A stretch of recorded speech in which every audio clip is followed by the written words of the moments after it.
Bonjour tout le monde. Aujourd'hui, on va voir les tableaux à plusieurs dimensions. Alors, on reste toujours sur les types références. Commençons par la définition.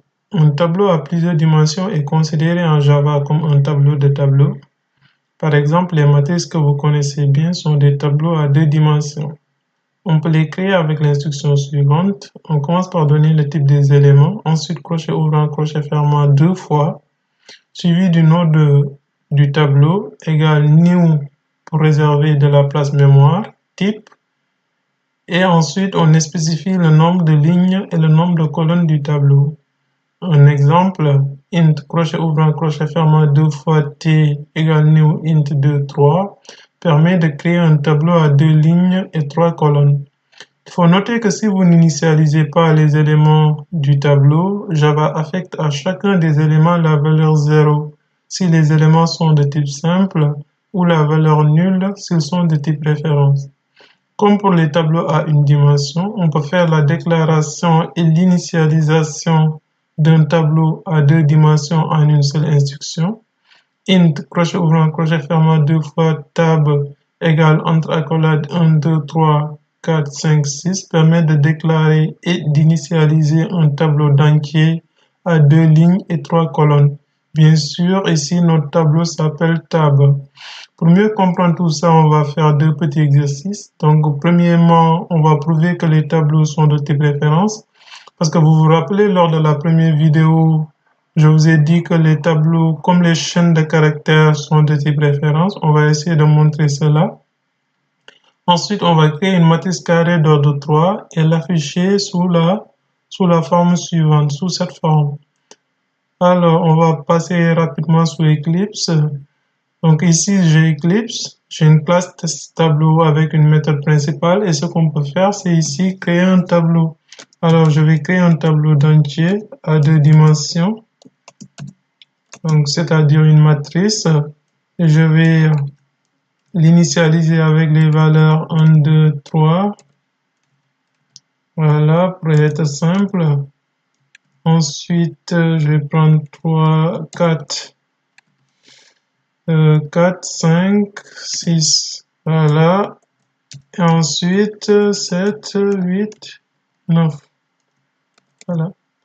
Donc ici, j'ai un tableau à deux dimensions, plus précisément une matrice carrée d'ordre 3. Et donc là, si on affiche le contenu de la variable t, essayons de regarder ce que contient t ici.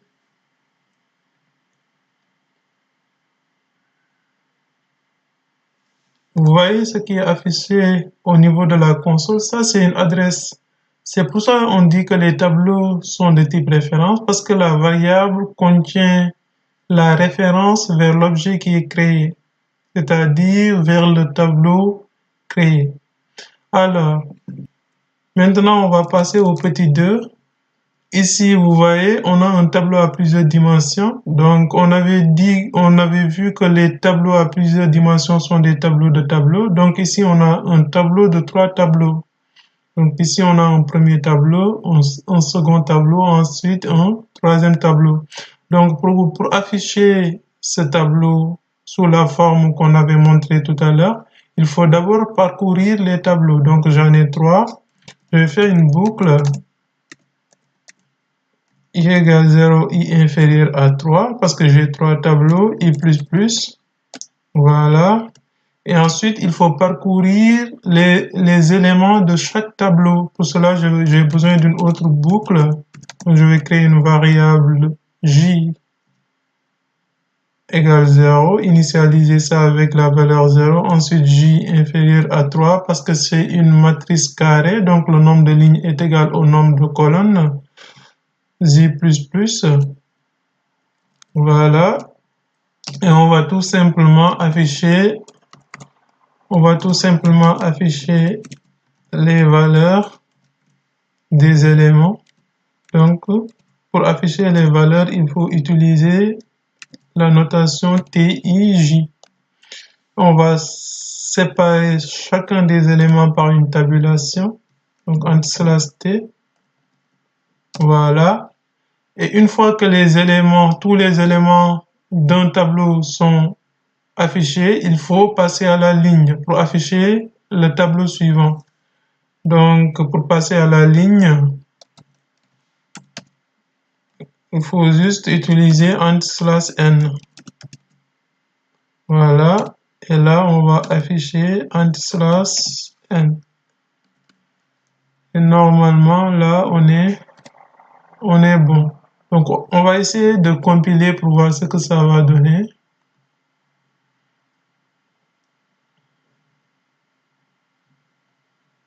Vous voyez, donc là, on a bien notre tableau qui est affiché sous la bonne forme. Ici, on a les éléments du premier tableau, 1, 2, 3. Ensuite, on passe à la ligne pour afficher les éléments du second tableau, c'est-à-dire 4, 5, 6. Et enfin, on affiche les éléments du troisième et dernier tableau, c'est-à-dire 7, 8 et 9. Voilà, c'était tout pour cette vidéo. Merci de l'avoir suivi et à la prochaine. Ciao.